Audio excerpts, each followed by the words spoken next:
Welcome back to the Smarter Marketer podcast, brought to you by Rocket Agency. I'm your host, James Lawrence. Welcome back to the Smarter Marketer podcast. I am here this afternoon with Jade MacAuslan. Jade, welcome to the pod. Thank you, James. This is going to be a good one. So Jade is Senior Marketing Manager at Mirvac's Build to Rent, which essentially means she's responsible for Mirvac LIV, which is Mirvac's Build to Rent offer. And this episode, it's kind of an interesting one. We had a listener to the pod back end of last year request that we do a deep dive on the pod on basically a successful campaign that we've run, basically from ideation, strategy, implementation, and results. I thought that the LIV Mirvac campaign and Jade would be a really, really interesting one for listeners. It's probably the most accoladed campaign that Rocket has ever run as an agency, which is cool. Recently at the 2023 APAC Search Awards, it won Best Use of Social Media in a Search Campaign. At the last 2 years, it's won Best Online Marketing Campaign in Real Estate at the Semrush Awards, Best Use of Data, APAC Search Awards. I'm not going to list them all, but there's kind of 4 or 5 different digital awards that it's won. It was a finalist in the B&T Awards for Best Digital Campaign last year.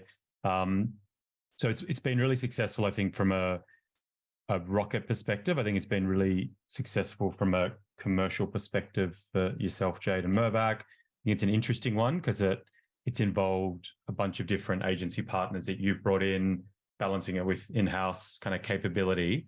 And I think it's also another interesting one because it's basically, we run the whole gamut from 2019 was an idea through to we're in 2023 and we've got lots of successes we can talk about in the real world. But I think first of all, just for the listeners that aren't familiar, what is Build to Rent and what is LIV?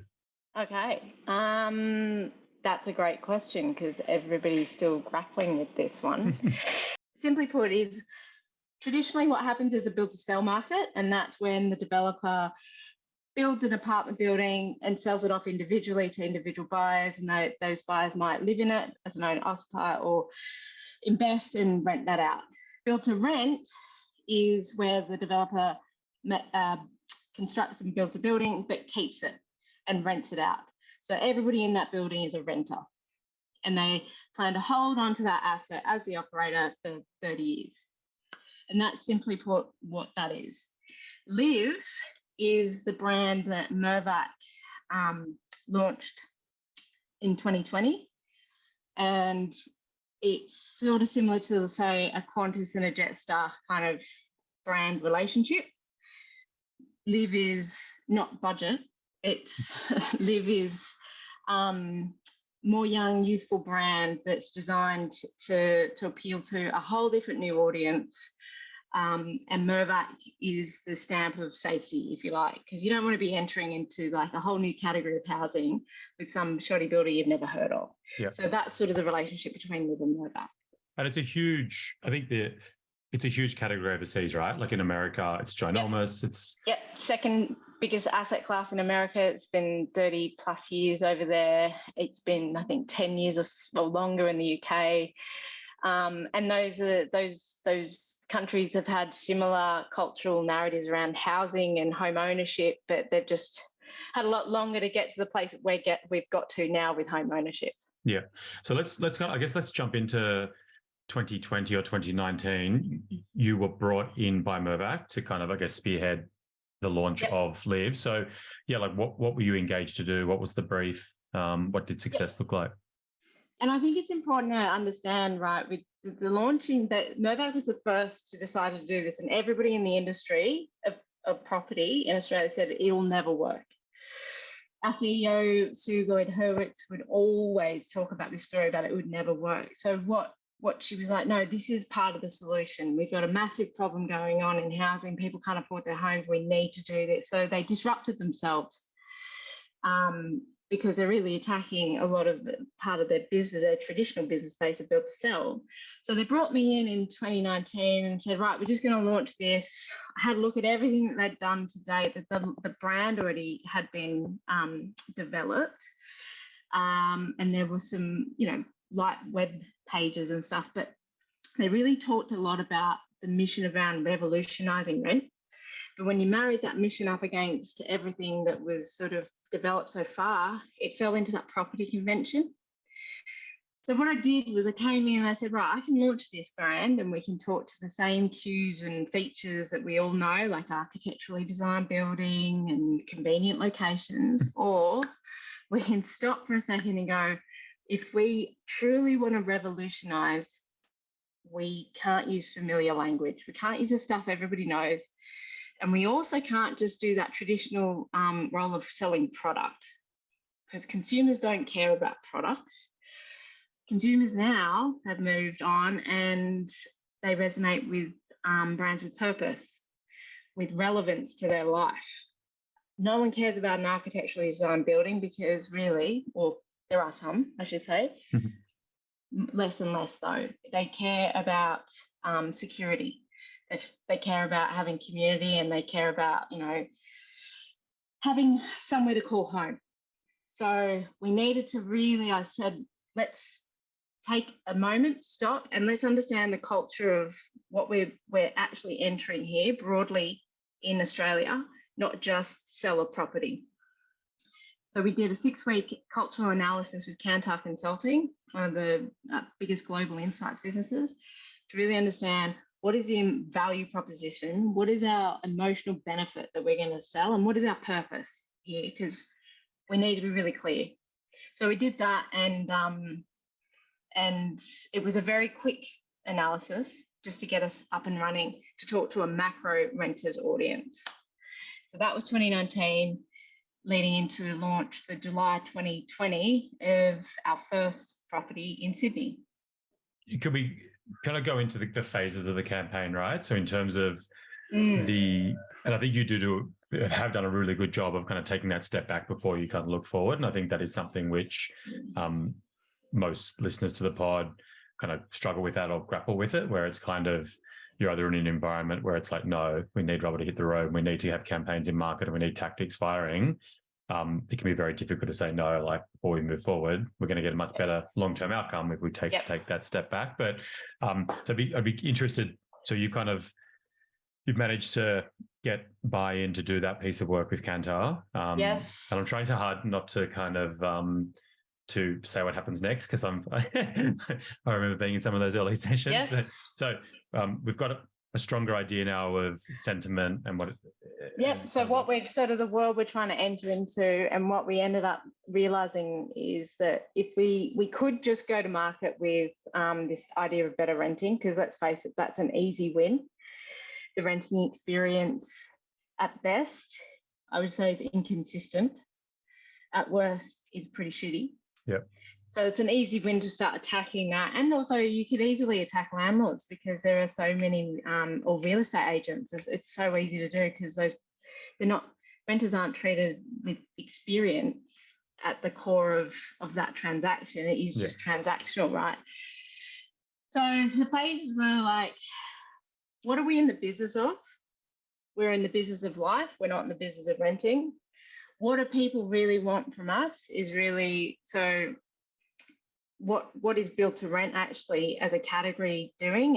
It's creating a platform for people to live the lives that are, you know, right for them, not right for the other person. And then it's sort of what experience proof points do we need to build on that? So we build our whole launch campaign around this idea of, we've got a value proposition, a way to live built around you. And then we've got experience proof points. So that was the brand, and education around the category was that way to live built around you. And then the living experience was all around simplicity, which is around security, no bonds, having maintenance on site, making life easier. Connection was all about promoting the benefits of community. And it's pretty funny, when you have a whole building of everybody being renters, it naturally creates a bit more democracy that you don't have in a normal traditional building of, you know, the hierarchy of an owner versus a renter. Yeah. So you get people more willing to sort of speak to each other. Yep.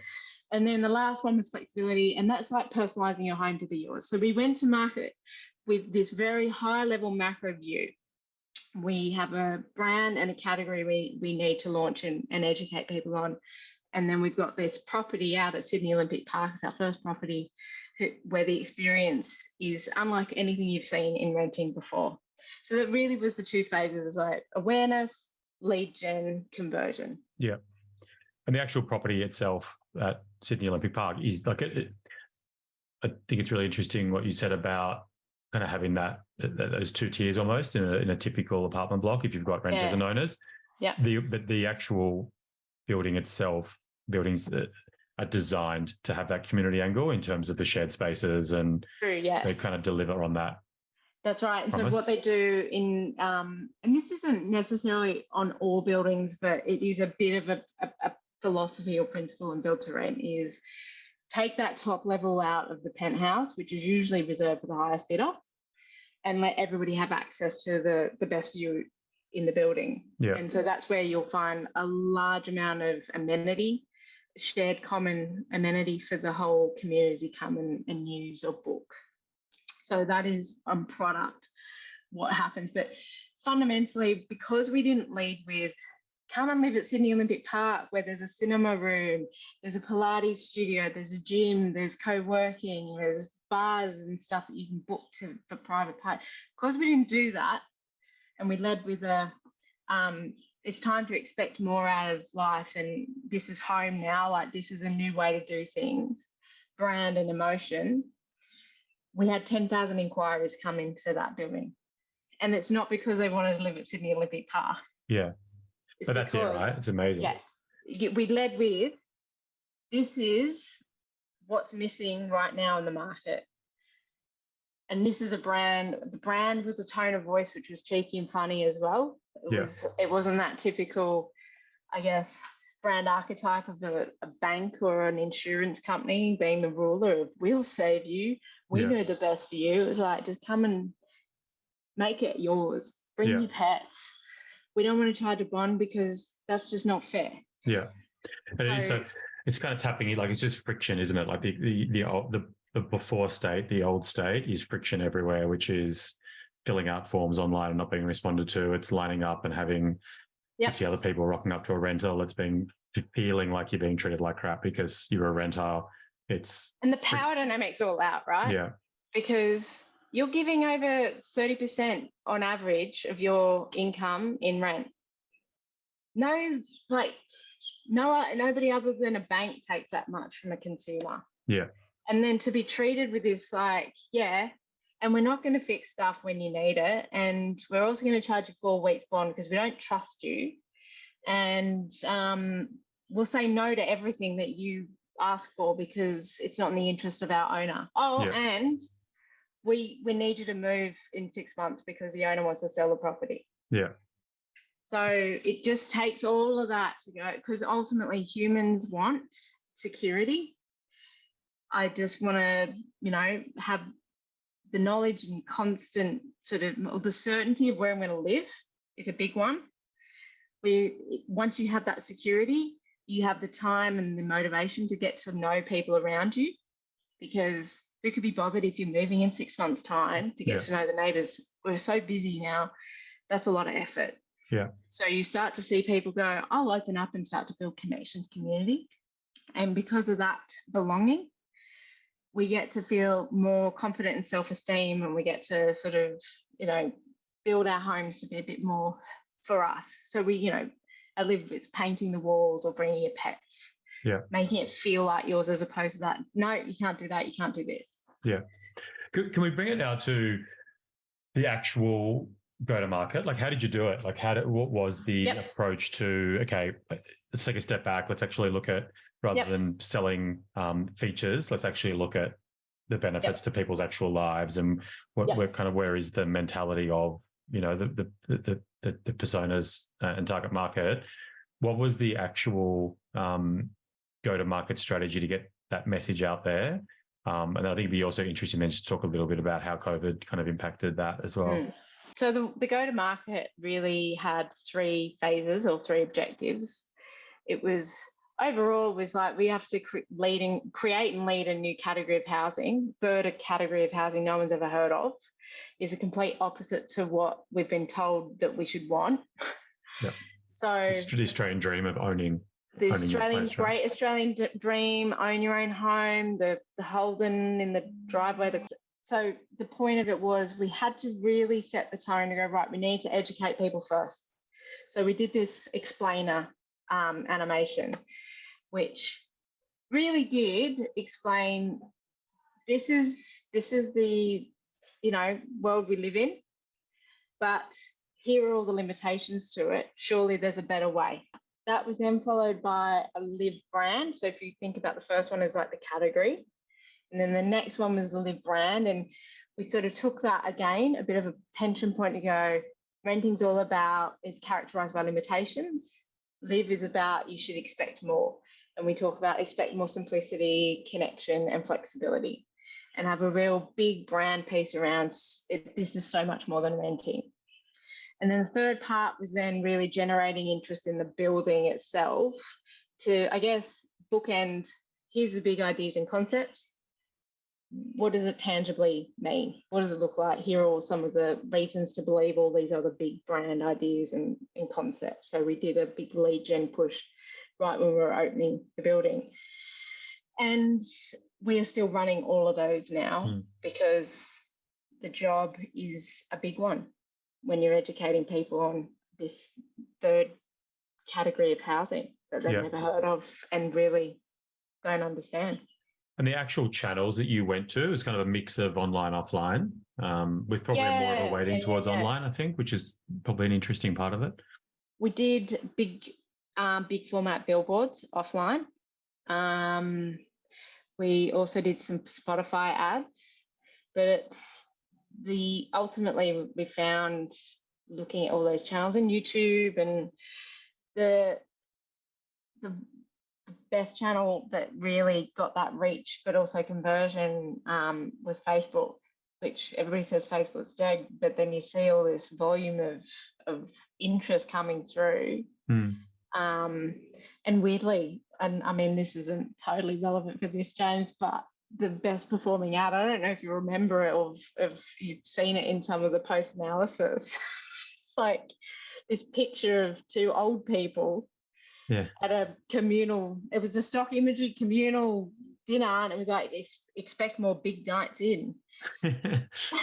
Communal areas to really get to know one another, but it had all this sort of the flexibility of renting with the security of ownership messaging come through, peppered with community. And we feel like that because of those three things, it talked to everything quite succinctly, and that drove so much volume in interest because it was talking to those things. And it's been an interesting one because I think when we initially worked on the go-to-market strategy, it probably was more localized towards the area than where it has ended up being. Like it was kind of, let's start Sydney Olympic Park and then let's broaden from there. That's right. Because we all thought, no one's going to want to come from the city. It was all about maybe it will appeal to people who live further out west wanting to come in. Yeah. And so you remember we started with a very sort of certain specific radius and ended up opening it to the whole of Sydney because we had people coming in from Mossman, Bondi, Cronulla, Vaucluse, like all these blue ribbon areas into this sort of geographic epicenter of Sydney. Which I think is like testament to, regardless of what industry you're in as a marketer, taking that step back. What are we trying to achieve here? What is the friction that we are removing? Is that what business are we in? That's it. And because I think if you had just set up a quasi-rental model, here's an apartment block in Sydney Olympic Park, no one's coming from people. The only people going there are people that are interested in renting in Sydney Olympic Park. Location. Location, right? Which is property 101. It's kind of location. That's it. Right? But because all that work was done to actually understand who are we trying to move, and what do they actually care about, it kind of interesting impact there. And the hierarchy switched. So location number one when the experience is all pretty substandard. So you're going to go, okay, well, I'll just choose where I live and I'll take the benefit of that because I know my experience is going to be haphazard. Yeah. This was like talked up the experience. And this is, I think, the point of what I was trying to get to is that that's actually what you're selling and most important to people, Yeah. not the features. Yeah, that's it. And it delivers on that promise, right? Like the actual Indigo, which is the name of the property at Sydney Olympic Park. It's beautiful, and it's different than if you walk into and not even a poorly built, but an averagely built apartment block of apartments, right? And so in some ways it makes our job easier, right? We were joking before the pod that a bad product just means that good marketing allows it to fail faster. But it's kind of the inverse here, right? Which is completely. And it comes down to the people on site that you hire, because we've got a full-time team on site, a community team. And what they talk about often is in a normal apartment block that's got that traditional model, you walk in the door or you drive in the driveway, you get up to the front of your apartment door, you open the door and you go, oh, I'm home. Difference with build to rent is that you're walking into the apartment building or driving in the driveway, you're like, oh, I'm home. Because people instantly, because the team's on site, they're there, they know your face. You get that kind of social capital from seeing other people. And it has this real emotional effect on everyone who lives in it. It's really nice. What I wanted to talk about was, because I think one of the benefits of digital and how a lot of our clients, one of the benefits they see from what we do is the ability to kind of have digital creative, split testing, ad variance, giving them data and insights to help them more broadly in cross offline marketing, but also just in terms of it's almost like real-time feedback from prospects. And I think it was 6 experience pillars, like the idea that you could bring your own pet, you can paint the wall, personalization, security. You're not going to get kicked out in 6 months, 12 months. I can't remember the other 3. I should. No, there's only 3, but broadly speaking, it was that security, connection, flexibility. Yep. Yeah. But it allowed us to test, right? Like you could get insights by what ads people were clicking on. So it'd be interesting just to talk about that, like how you almost were using those initial campaigns as it's just data and insights kind of pooling. So I think in terms of, assets and permutations of images, copy, call to actions, I think we ended up like with 1,200 different assets to test. You're a nightmare. I know, thank God Rocket doesn't mind. But what that was able to do was we put that into the machine, and it really came out for Sydney in particular, and we've learned this now because we've launched in Melbourne. Sydney and Melbourne are very different places. Who would have thought? But for Sydney, the things that resonated most was the secure lease. There's a lot of people not feeling secure in their leases. The one I told you about, that kind of community and being around other people, but pets and painting the wall, huge. And there was these themes because we tried. No Bonds gets a lot of clicks, but it's very feature. It's just interesting, right? It gets a bit of cut through. Who would have heard of a bloody rental that doesn't charge a bond? Yeah. But it really is those sort of pillars of, I want somewhere to call home, and I want to be able to bring my pets, especially in Sydney. It's not heard of. And I think 40% of people out in Indigo have a pet. That's good. Yeah. It's interesting. And has that kind of changed? Because I know that the kind of Sydney, I guess these things never finish, right? You've always got a kind of residual. Yeah, so this is our baseline, right? So now we've done a whole heap of work to really deepen our understanding of not just renters, but like all Australia and on a mindset level, not just 67% of renters are under the age of 40. It's like, yeah, but everyone's going to be there because we're in a situation that is not sustainable with this sort of housing shortage. So we did a huge amount of work on really segmenting the market in terms of how they live to build on that baseline of security and how we evolve, because it is never gonna. We've set the benchmark, And what we've seen is a lot of other operators are copying everything we're doing now. Yeah.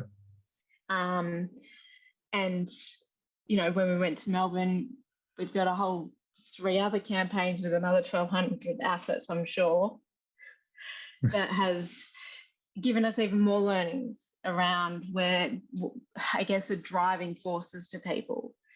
But it comes through all of that test and learn, rationalize where we can, pump the prominent ones, and then continue to evolve. Yeah, because as a business, where are we at the moment? You know, in Sydney Olympic Park Indigo basically got itself up to, there's a stabilization. Yep, stabilization. So that's 97% full. Yep.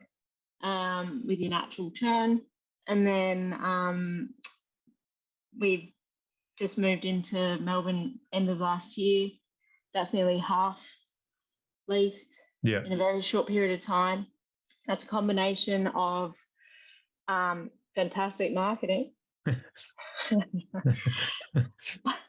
If I don't say this as myself, and the market dynamics of high interest rates, international students coming back. But again, 90% of our leads are coming through our website. Yeah. It's not through domain and REA where people are just looking to rent.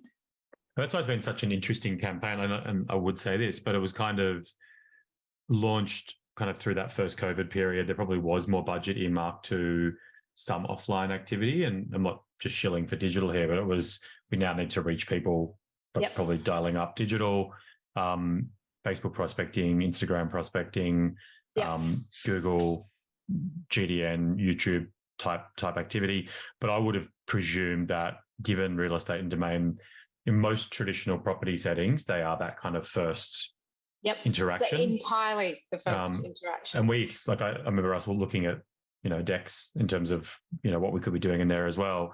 Would have fully presumed that it still would have played a really significant role in percentage-wise. But it just hasn't. Like, it's been fascinating to see that it's really been a digital first kind of approach to lead gen for it.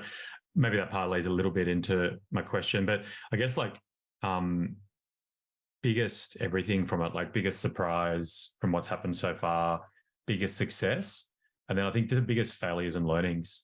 The word failure, it's a bit cliche to say it's learning, but what other things that probably haven't worked as you would have expected from the whole thing? It's hard to sort of compartmentalize because they're all so linked together.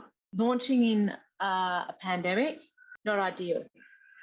However, also ideal at the same time. There's a lot of paradoxes in what we've done. Yeah. Because we caught people in a very brief moment in history where they really started questioning how they were living. Yeah. So you've got consumers in a mindset where they're going, there's got to be a better way. And then we go, hello, this is LIV. We believe there's got to be a better way too. Yeah. So you get the benefit of that. I think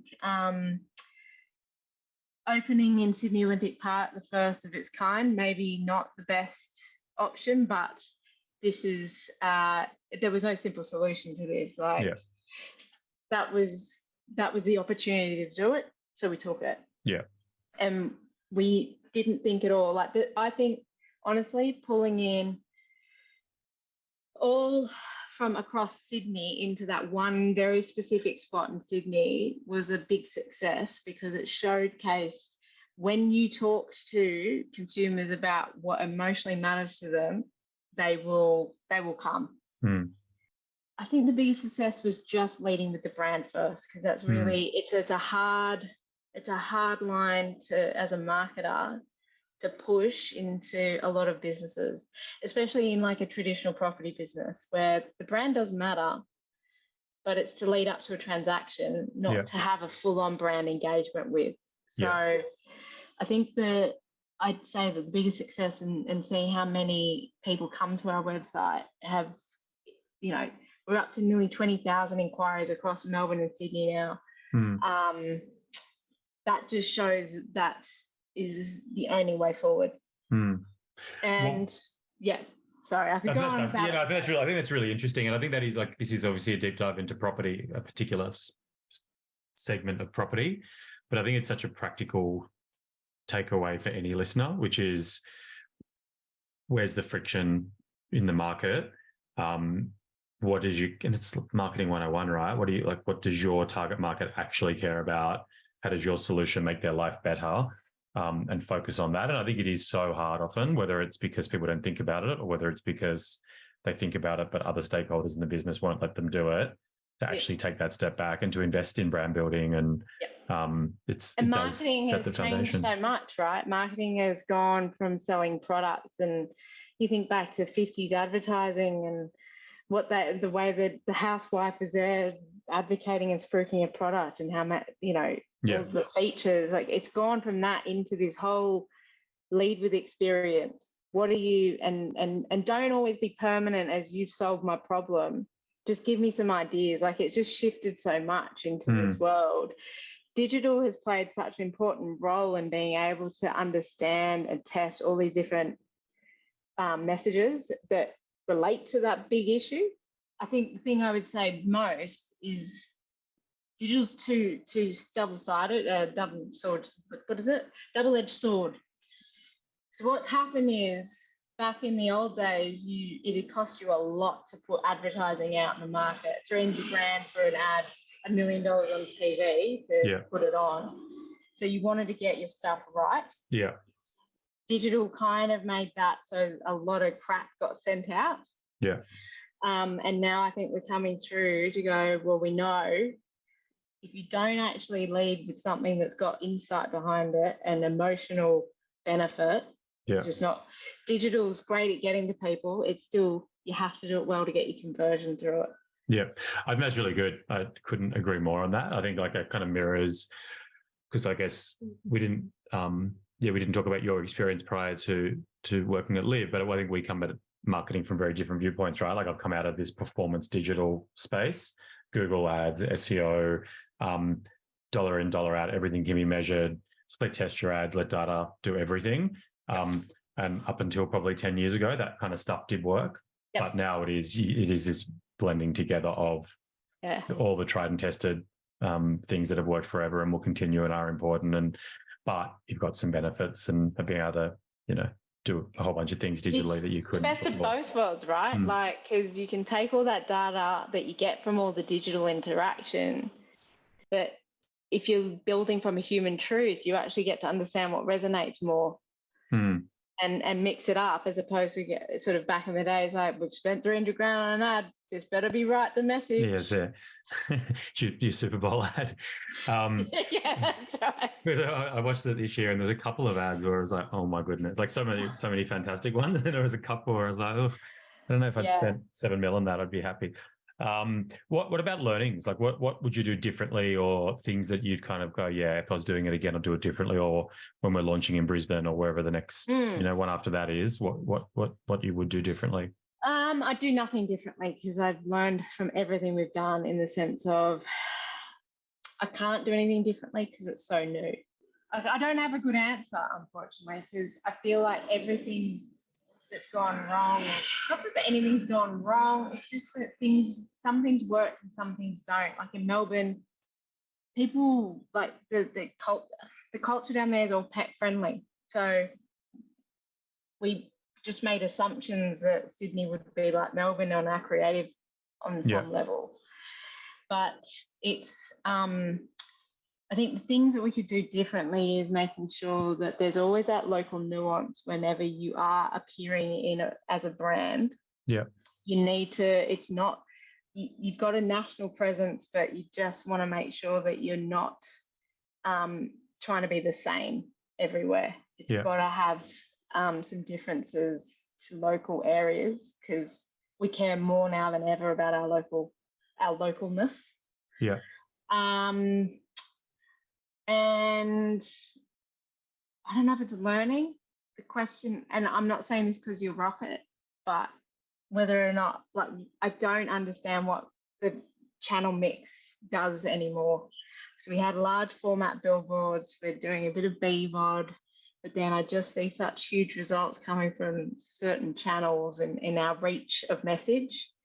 I think the learning is how do different channels work with each other? So I haven't figured that part out yet either. Yeah. It's all the digital ones, Jade. They pay back a lot quicker.